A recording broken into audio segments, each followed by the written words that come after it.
Assalamualaikum warahmatullahi wabarakatuh. Salam dan bahagia. Perkenalkan, nama saya Muhammad Asraf, NIM 2017 017 148. Nah, di sini saya akan mempresentasikan hasil usulan penelitian saya mengenai pengaruh agresivitas pajak, kepemilikan publik, dan insentif tarif pajak terhadap retur saham, yaitu studi empiris pada perusahaan manufaktur yang terdapat pada Bursa Efek. Nah, yang pertama di sini ada latar belakang, yaitu suatu perusahaan memiliki tujuan utama untuk meningkatkan kemakmuran para pemegang saham menurut Brigham dan Houston pada tahun 2016. Nah, seringkali nilai perusahaan diidentikan menggunakan nilai pasar yang menunjukkan tingkat kemakmuran para shareholder atau pemegang saham, di mana perusahaan dinilai dapat memberikan kemakmuran pada shareholder apabila memiliki harga yang baik di pasar. Nah, selanjutnya di sini dari menurut beberapa ahli dapat disimpulkan bahwa tujuan utama dari agresivitas pajak yaitu menghindari pajak atau membuat beban pajak yang didapatkan menjadi lebih rendah. Perpajakan dalam perusahaan menjadi salah satu hal yang memerlukan strategi yang baik untuk mengoptimalkan laba perusahaan. Namun strategi pajak perusahaan haruslah legal atau tidak melanggar hukum perpajakan yang berlaku di Indonesia. Nah, selanjutnya di sini ada rumusan masalah, itu ada 3. Yang pertama, apakah agresivitas pajak memiliki pengaruh terhadap retur saham perusahaan?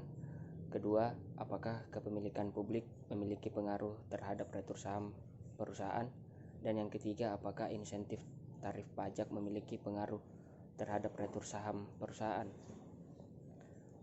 Oke, selanjutnya di sini ada tujuan dan kegunaan penelitian. Nah, yang pertama di sini, penelitian ini dapat menjadi referensi tambahan untuk penelitian selanjutnya mengenai agresivitas pajak, kepemilikan publik perusahaan, insentif tarif pajak, dan retur saham. Yang kedua, penelitian ini diharapkan bisa menjadi masukan bagaimana dampak kegiatan agresivitas pajak.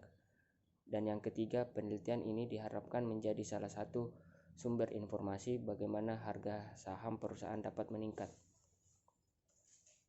Oke, selanjutnya di sini ada penelitian terdahulu, yaitu menurut Chir et al. Pada tahun 1998,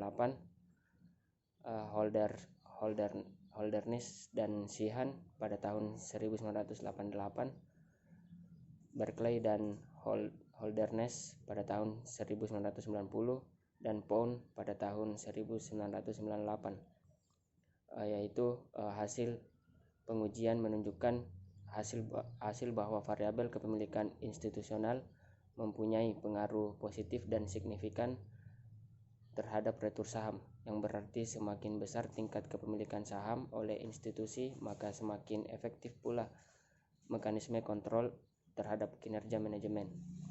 Dan yang kedua di sini menurut Jensen dan Meckling pada tahun 1976, serta Rahayu dan Faisal pada tahun 2005, yaitu variabel kepemilikan manajerial juga mempunyai pengaruh yang positif dan signifikan terhadap retur saham, yang berarti manajemen perusahaan mempunyai kendali terhadap perusahaan.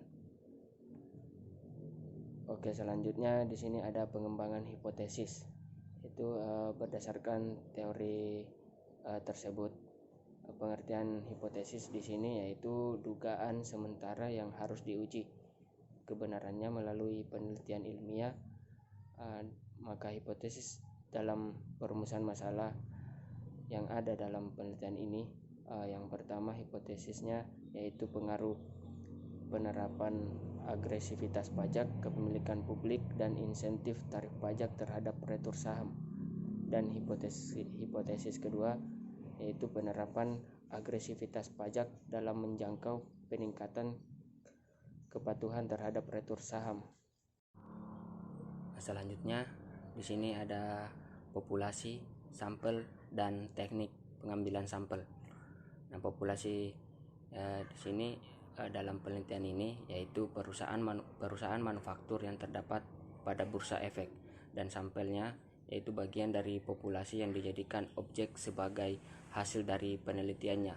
Kemudian untuk teknik pengambilan sampel yaitu dengan metode dokumentasi dan metode pengumpulan data dengan melihat, menggunakan dan mempelajari data-data sekunder yang diperoleh dari Bursa Efek Indonesia dan dokumen ICMD, yaitu laporan tahunan dan laporan keuangan yang terpilih sebagai sampel penelitian. Oke, selanjutnya di sini ada sumber dan metode pengumpulan data.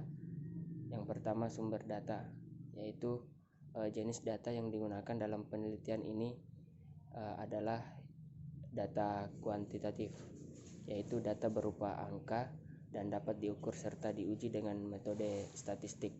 Sedangkan sumber data yang digunakan merupakan data sekunder yang diperoleh dari laporan tahunan dan laporan keuangan perusahaan non-keuangan yang terdaftar pada Bursa Efek Indonesia. Dan yang kedua yaitu metode pengumpulan datanya. Di sini metode pengumpulan data digunakan dalam penelitian ini yaitu metode studi pustaka dan metode dokumentasi. Sekian dari saya, lebih dan kurangnya mohon dimaafkan. Wabillahi taufiq wal hidayah. Assalamualaikum warahmatullahi wabarakatuh. Salam.